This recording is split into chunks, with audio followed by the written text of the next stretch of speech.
ce qui m'oblige à assister pratiquement à toutes les réunions, à tous les niveaux.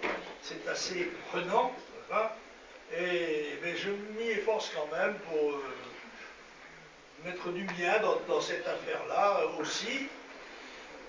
Et voilà, et je viens comme cela, comme je viens aujourd'hui, ce qui n'est pas absolument très facile, quoi. Il faut se lever très très tôt le matin pour prendre l'avion, pour venir à Strasbourg, venir par les petits chemins jusqu'à Ina. Et une fois, je fais 2 ou 3 meetings de ce genre, ou sous forme de dîner. Laissez venir à moi les petits enfants. Je fais cela, donc ça prend beaucoup de temps, mais ça m'empêche de penser à l'ultime, n'est-ce pas, hein, parce qu'à l'âge que j'ai, on a beau ramer contre le courant, on sent que les parois de la rivière se rapprochent, le courant s'accélère, et on entend au loin le bruit des rapides qui vont assurer notre passage dans l'au-delà. Voilà. Mais on est ici pour l'instant. On est vivant, et tant qu'il y a de la vie, il y a de l'espoir. Et la vie commence toujours demain, à condition qu'on se batte. Parce que les gens me disent, oui, mais est-ce que ça ne risque pas? Parce qu'on ne va pas avoir la guerre civile. Je dis, mais ce qui m'inquiète, moi, c'est que, pourquoi pas, mais la guerre civile, il faut être 2 pour la faire. S'il n'y a que les autres, il n'y aura pas de guerre civile. Il n'y aura que des esclaves qui obéiront à leur maître. Oh, je ne veux pas exagérer, on n'en est pas encore là. Non. Vous savez, au Mont Saint-Michel, où la mer monte très vite, quand on se tient debout à la marée montante, on a d'abord de l'eau aux chevilles, très agréable, ça monte aux genoux, on a un petit frisson au moment du divertissoir, ça monte un peu plus haut, et puis on en a jusqu'aux épaules, et là, tout va très bien. Là, il ne reste plus que 2 cm. 2 cm plus haut, on est mort. Voilà. On était vivant avant, on est mort après. Eh bien, c'est la situation dans laquelle nous nous trouvons. Et la montée de ce que les autres appellent la crise, qui est une crise beaucoup plus complexe encore que la crise purement économique et sociale, qui est une crise morale, qui est une crise intellectuelle, mais mon compatriote Renan n'appelait-il pas déjà à la fin du XIXe siècle à la réforme intellectuelle et morale? Oui, mais il faudra la faire aussi, parce que l'homme ne vit pas seulement de pain, n'est-ce pas? Il vit un peu quand même avec. Bon. Alors ce que je voudrais vous dire, c'est la France ne sait pas. Je vais parler d'un problème dont on ne parle pas, puisque même je vois que dans les préoccupations des gens, il vient en 10e position. C'est celui de l'immigration. Et de l'immigration, je remonterai au problème de l'Europe, qui porte directement cette responsabilité, ainsi que ceux qui en sont partisans, bien sûr. L'immigration, on ne sait rien sur l'immigration. Ce qu'on en sait, c'est un peu comme le périscope d'un sous-marin. Ce qu'on voit dans les faits divers de nos journaux. Faits divers de nos journaux où pratiquement jamais les patronymes ne sont gaulois. Que ce soit des assassins, des délinquants, les victimes elles-mêmes, ce ne sont pas des noms français. C'est donc qu'il y a beaucoup d'autres que les Français en France. Combien y a-t-il d'immigrés en France? L'INSEE, qui n'est pas suspecte d'être favorable à nos thèses, dit 12 millions, entrés en 40 ans. Azouz Begag, qui a été ministre, dit qu'à son avis, rien qu'en musulmans, il y en a plus de 20 millions. Le chiffre ne doit pas être très éloigné En tous les cas, à la limite, il est entre les deux. On a fait entrer en France des millions de gens dont nous n'avions économiquement pas besoin. Puisqu'aussi bien, à part peut-être le grand patronat, qui a toujours été très favorable à l'immigration, dans le but avoué d'ailleurs, en son temps par Georges Pompidou, de faire baisser les salaires manuels. C'était la thèse exactement inverse de celle du Front National, qui dès les années 50 disait que la grande révolution à faire en France, c'était de rapprocher le travail manuel, ou on dirait aujourd'hui le travail d'exécution, du travail intellectuel au travail de conception, séparé par un grand fossé de rémunération, de considération, etc. C'est l'inverse qui a été fait. Et il faudra bien un jour que ces gens nous disent pourquoi. On a fait entrer chez nous des gens dont l'activité est précisément et principalement celle de chômeurs. C'est-à-dire à notre charge. Que ce soit pour le logement. Les étrangers sont prioritaires dans le logement social. Oui, c'est la loi française qui le veut, puisqu'il n'y a pas de critère national. Le critère est un critère social, et c'est vrai qu'entre Bitru, qui attend depuis 10 ans son 3 pièces avec sa femme et ses 2 gosses, et Snikar, et la famille kurde qui vient d'arriver en chemise avec les 5 enfants, c'est la famille kurde qui doit avoir le logement. D'ailleurs, tenez, regardez bien les faits divers. Mera, le jeune Mera, il avait une vingtaine d'années. Il avait un beau petit 2 pièces, non hein? Oui, oui. Maman Mera, elle a aussi un appartement. Le frère Mera, lui, il a une villa.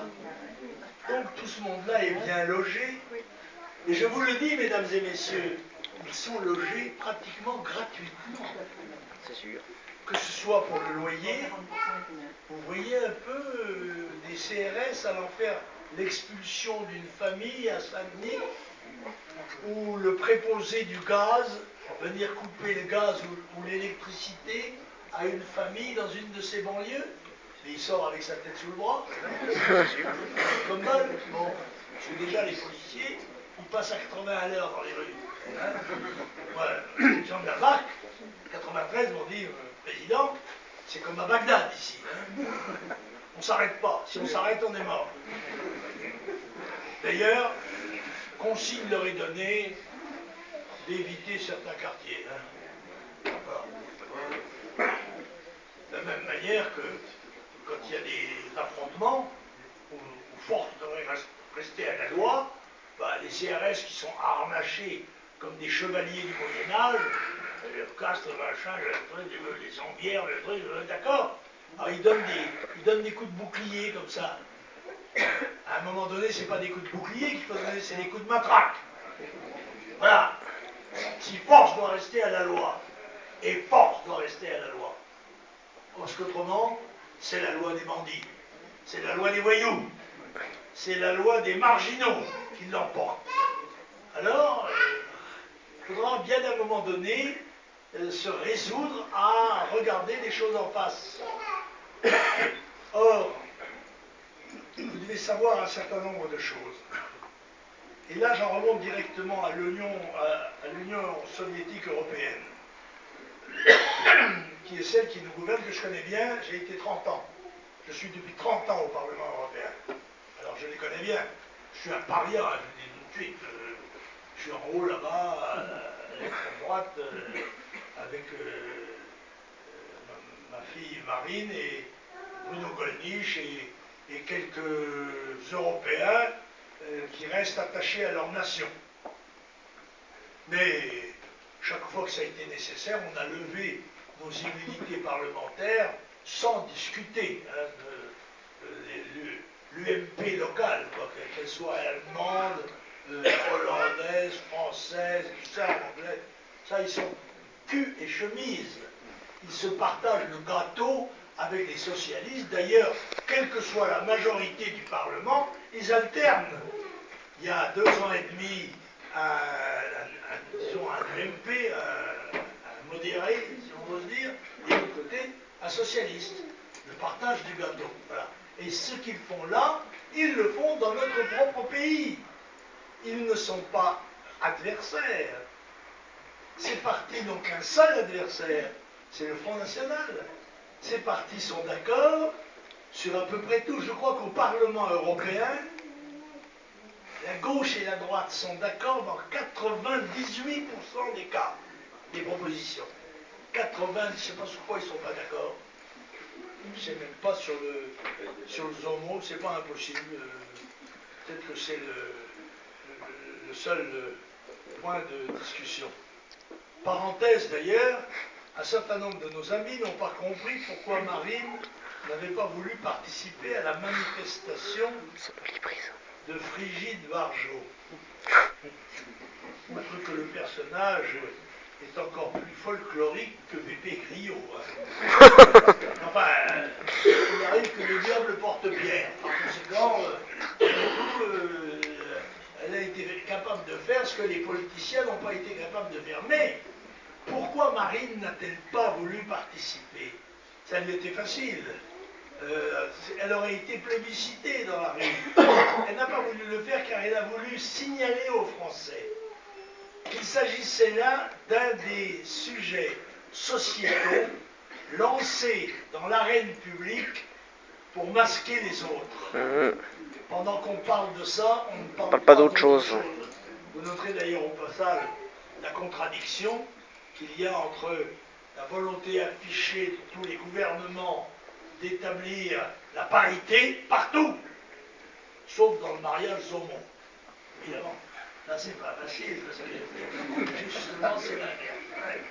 Ah, il y a de ces contradictions qui sont difficiles à résoudre et à dominer. Bon, bref, pourquoi l'Europe est-elle responsable? Parce que, je conçois, moi j'ai été un peu européen quand j'étais jeune, juste après la guerre. Je l'ai même été au point d'aller avec un commando de 40 étudiants en Hollande lors des grandes inondations, et j'ai été à l'endroit le plus dangereux, à Schovenduivland, où il y avait déjà 8 ou 900 morts.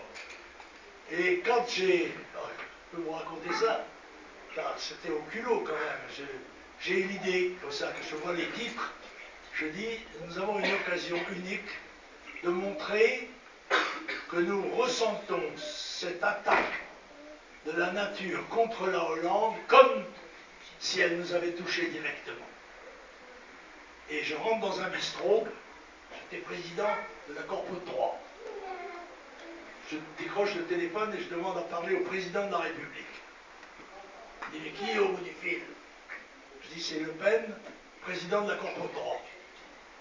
Ne quittez pas, je vous le passe. Et on me passe Vincent Toriol, qui avait été, il est vrai, président de l'AG de Toulouse. Donc, quand j'ai dit président de la Corpo de droit, on était un petit peu de la même baraque. Il m'a dit, qu'est-ce qu'il y a pour ton service, président? J'ai dit, écoutez, monsieur le président, voilà mon idée. Je lui raconte, voilà, mais pour ça, il faut y aller. Les étudiants peuvent le faire. Pour faire un geste symbolique de haute valeur, significative. Il m'a dit, écoute, tu as tout à fait raison, moi je me vais à Lurette en week-end, mais je laisse les consignes à Pleven, qui était ministre de la Défense. 3 jours après, nous étions en Hollande. J'avais recruté des volontaires, je les avais sélectionnés, triés, ils étaient habillés militairement grâce au ministère de la Défense, qui avait à ce moment-là quelques crédits, il faut bien le dire, qui n'en a plus, et j'avais quitté des bottes chez les commerçants du quartier, et j'avais une petite antenne chirurgicale, médicale, avec des copains de la fac de médecine, on avait nos rations de combat, on était autonomes. Alors que d'habitude, les gens qui vont donner un coup de main à ces histoires-là, tout de suite sont une charge pour les gens. Parce qu'ils ne savent pas quoi manger, ils ne savent pas où aller, ils ne savent pas où dormir, ils ont mal au ventre, en plus pour les gestes. Ça ne marche pas. Et moi, quand je suis arrivé, je finis mon histoire, parce que c'est une anecdote, voilà.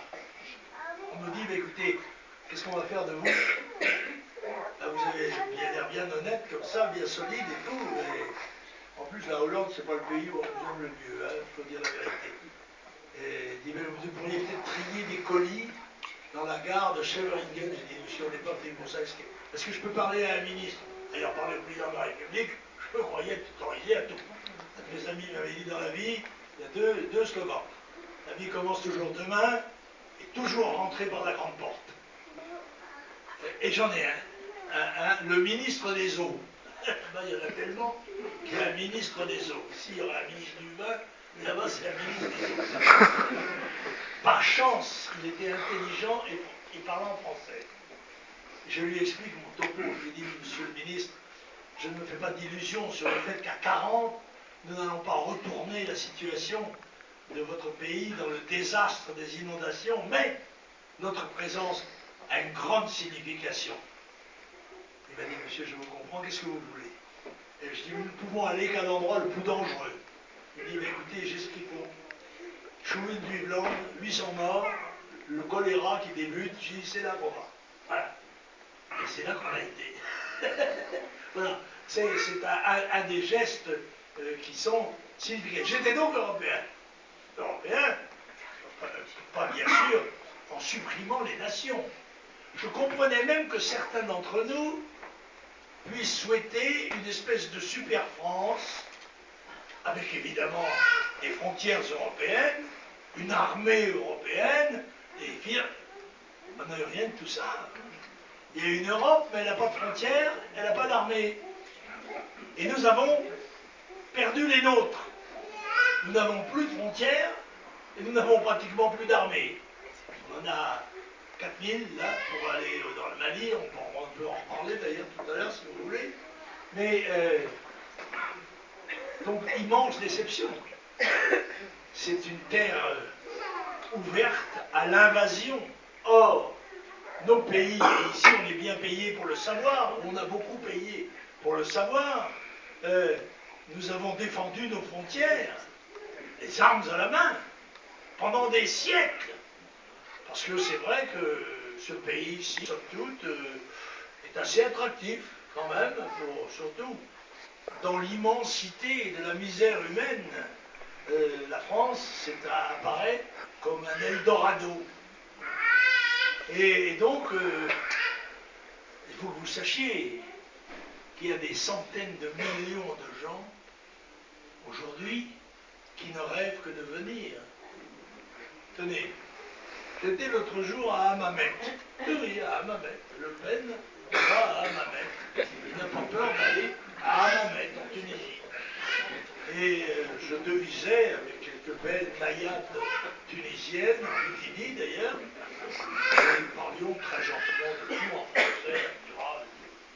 Et à un moment donné, je leur dis, mais mes enfants, essayez de vous mettre la charia. Ah, on ira en France. J'avais à peine fini ma phrase, c'est sorti aussi sec. Ah, on ira en France. Pas question qu'on reste là. Ben ça, mesdames et messieurs, dites-vous bien qu'on le pense dans beaucoup de pays du monde. Et particulièrement juste à côté, un endroit où je ne vais pas. On ne m'a pas invité là. C'est l'Algérie. Ah bah. L'Algérie passée de 8 millions à 38 millions d'habitants en 50 ans. Dont la moitié ont moins de 20 ans. C'est-à-dire une capacité à doubler dans les 30 ans qui viennent. Là, ils seront 60 millions. Autant que nous. Et quand on leur pose la question, mais aux jeunes gens qui pullulent, on dit, mais qu'est-ce que vous allez devenir? Qu'est-ce que vous voulez qu'on devienne? Il n'y a rien ici. Il n'y a que des coups de trick. Il n'y a aucun espoir. Alors, on va essayer d'aller en France. On a un cousin, un grand-père, un père, un oncle, une soeur, etc. Essayez d'aller en France. Mais on pense ça partout. Quand Zapatero a régularisé 700 000 clandestins d'un coup, 500 000 d'entre eux étaient des gens d'Amérique du Sud. Car l'immigration en Europe est planétaire. On vient de partout, pas seulement d'Afrique du Nord et d'Afrique noire. De plus en plus d'Afrique noire, comme on peut le constater d'ailleurs des visus. Je ne sais pas si je ne tombe pas là sous le coup de la loi, Parce qu'il paraît qu'on n'a pas le droit de dire noir quand c'est noir. Ah, c'est noir. Tous ceux qui ont suivi.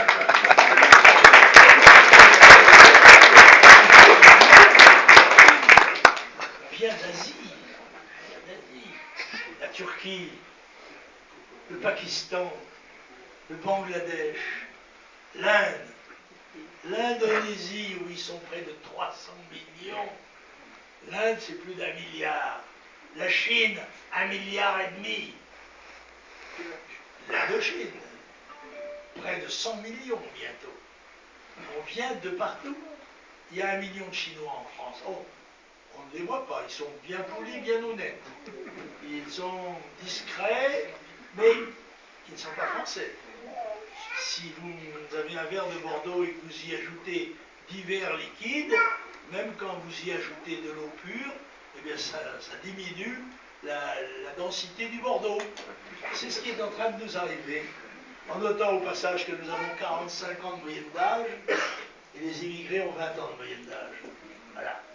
Ce qui est un rapport de force qui n'est pas tout à fait égal, même les chiffres étant les mêmes. Voilà. Or, encore une fois, Zapatero, 700 000. Berlusconi, la même année, 500 000, lui, en Italie.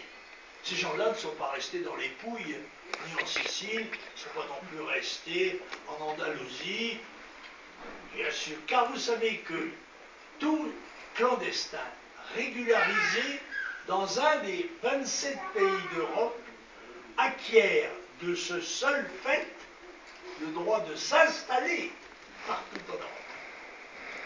Le droit de s'installer partout en Europe.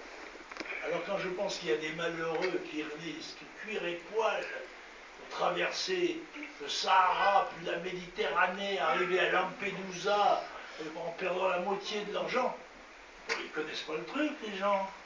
Ben voyons, il y a déjà les visas. D'ailleurs, les visas, avec le visa, on rentre, puis on ne sort pas, c'est tout. Qui va vous demander de sortir?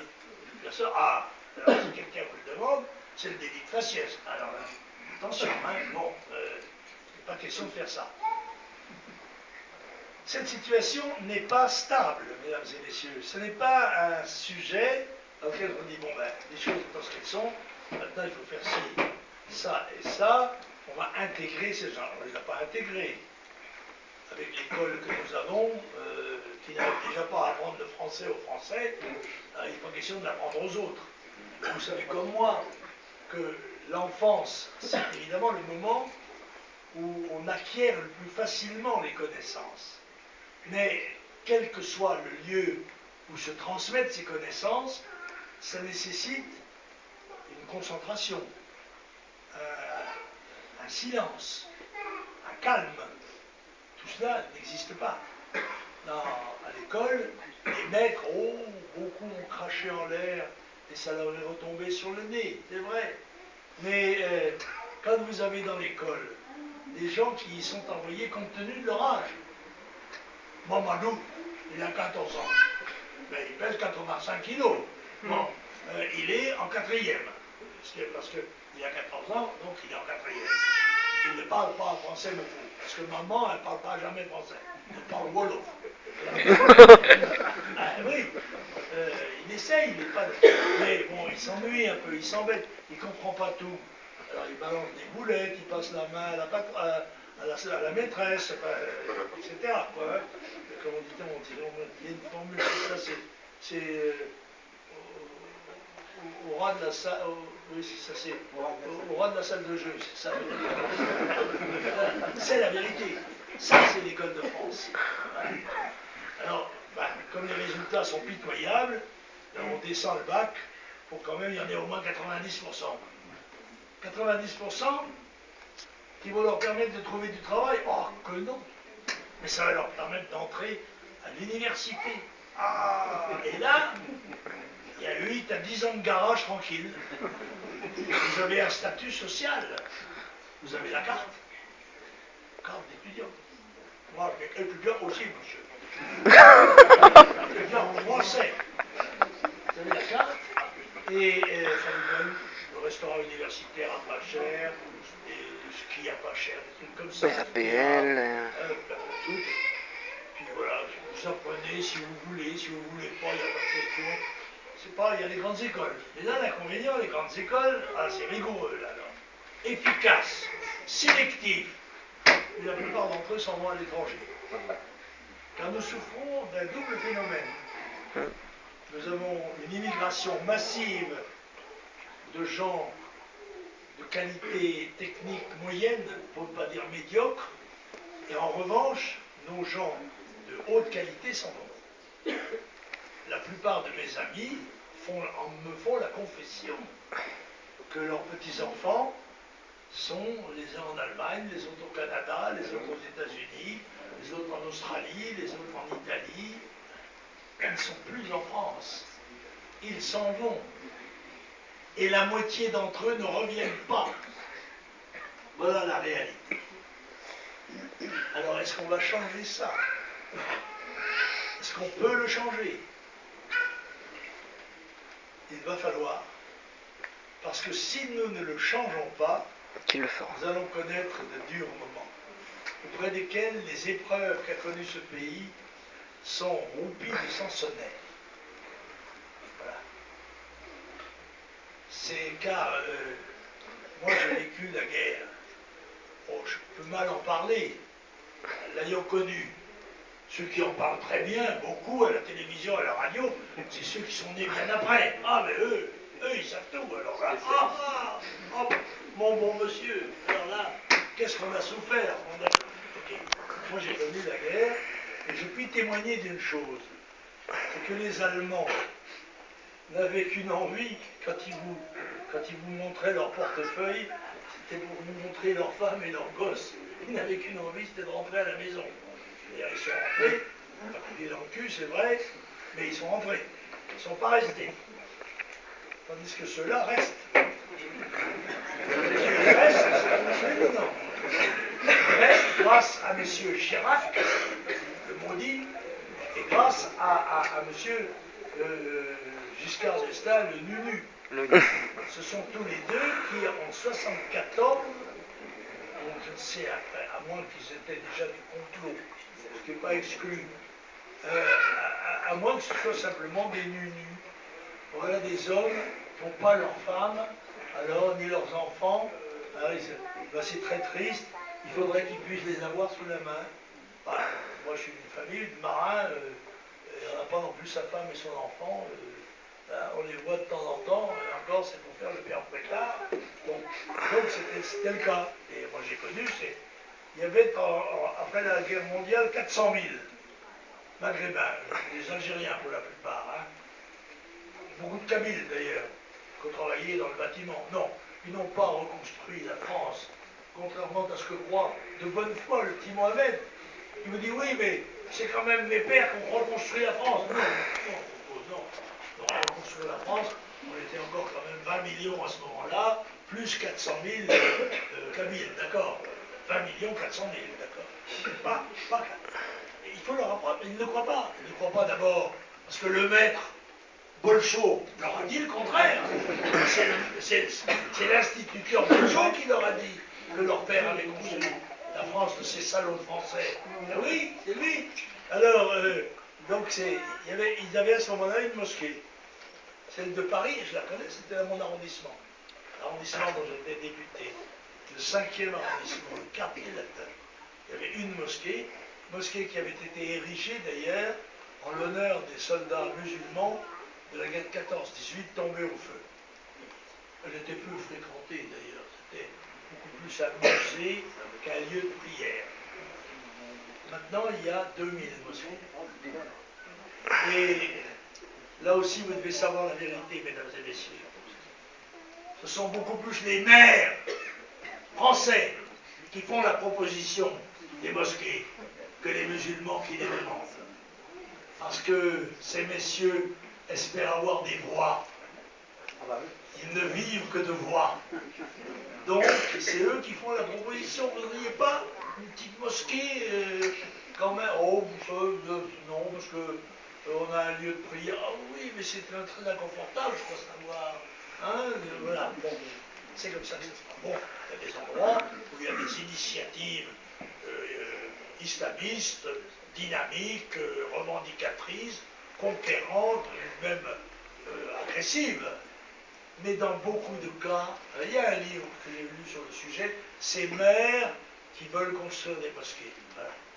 Et l'une d'entre elles, c'est quand même Marseille, avec le gros Baudin, M. Baudin. M. Baudin, il a voulu faire une grande mosquée cathédrale.